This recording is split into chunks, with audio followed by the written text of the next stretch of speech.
Sharon. Hello.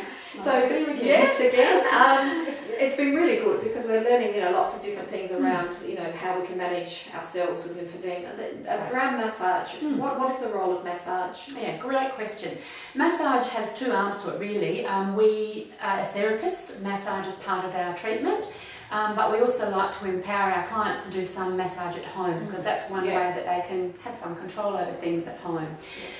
So the massage is always designed to shift fluid from areas that aren't picking up the fluid very well to other areas that can then transport the fluid away. And eventually it all gets drains into a vein near the heart.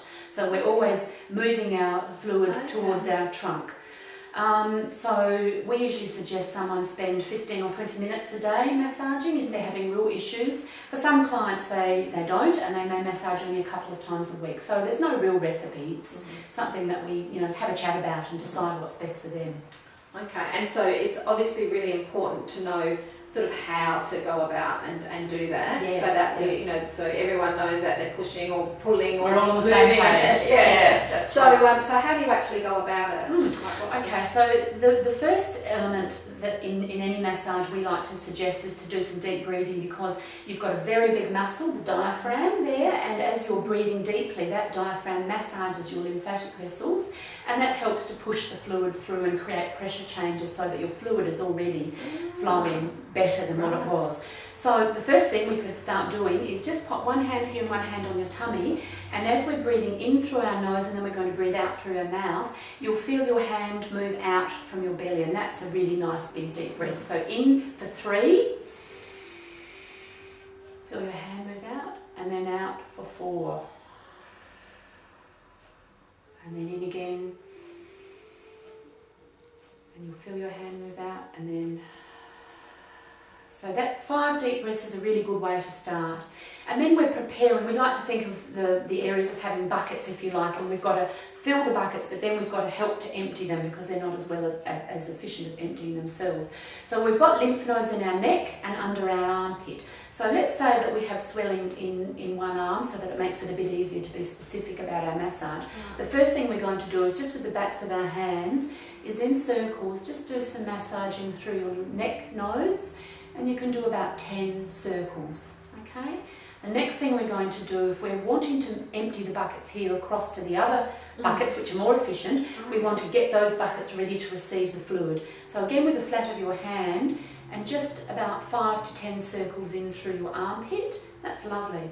Just working all the way through. There's quite a big area there to cover. So just in circles, not with your fingers, but with the flat of your hand, so you're getting as much surface of the skin as you can. Then once those buckets are ready, we can start actually moving the fluid. So again, this is our arm with swelling. We're going to, with the flat of our hand, it's like stroking a cat. It's not pushing in, it's just gently stroking from this armpit across to the other side so that the fluid can be picked up by those other buckets. Okay?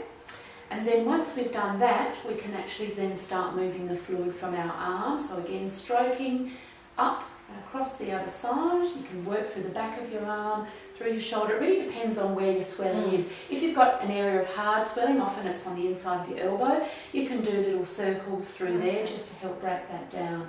So we're always working towards our trunk, but again, we fill those buckets. They're not so good at emptying themselves, so we want to empty them across to the other side. That's a great way of visualising that. Yeah, that I think moving so. It's helpful. Through. Yeah, absolutely. And it's a gentle, slow movement because our lymph vessels don't pump very quickly.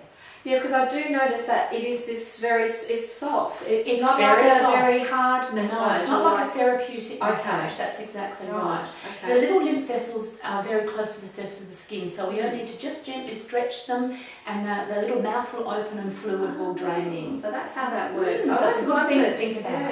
Yeah. Oh, that's fantastic. So if someone had that lymphedema in a different area, it would be worthwhile to see someone like yourself? Absolutely. If someone has established swelling or they just want to know how to massage themselves, you really need to see a lymphoedema therapist to do that. Yeah. They've had extra training and they know exactly what areas to drain to. Okay. So, and if you've got a partner, bring them in, and we like to include them in the massage as well, so they can do a little bit at home through their back areas. And that's really fantastic, because people are always looking to what can I do at home. Absolutely. And so if you get good instructions from the beginning, and then you can feel confident to go home, and when you're more confident to do those to do it yourself. Exactly. And it's very empowering for someone to say, my arm was a bit up, but hey, I got the swelling down myself. Okay. I say, great. That's it's fantastic. a team effort. It's Yes. a partnership. Yeah, that's fantastic. Yeah. Oh, look, that's been really valuable. So thanks for that, Sharon. That's my pleasure.